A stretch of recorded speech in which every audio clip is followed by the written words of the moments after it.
মহাপরিচালক, বিশিষ্ট কবি এবং আমাদের সকলের সুপরিচিত মুখ রেজাউদ্দিন স্টালিন মহোদয়কে অনুরোধ জানাচ্ছি।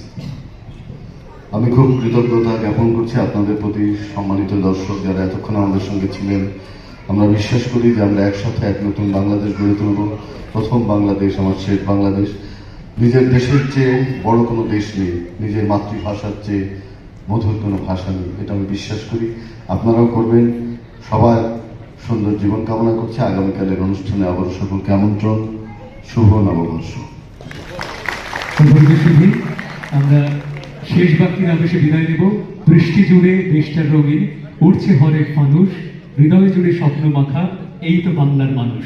সেই বাংলার মানুষের ভালোবাসাকে উপজীব্য করে আজকের এই আয়োজন থেকে আমি আলমগীর এবং মিতু আমরা বিদায় নিচ্ছি। সকলে ভালো থাকবেন, ভালো রাখবেন আর নিঃস্বার্থ নিখাত ভালোবাসায় দেশকে আপন করে নেবেন।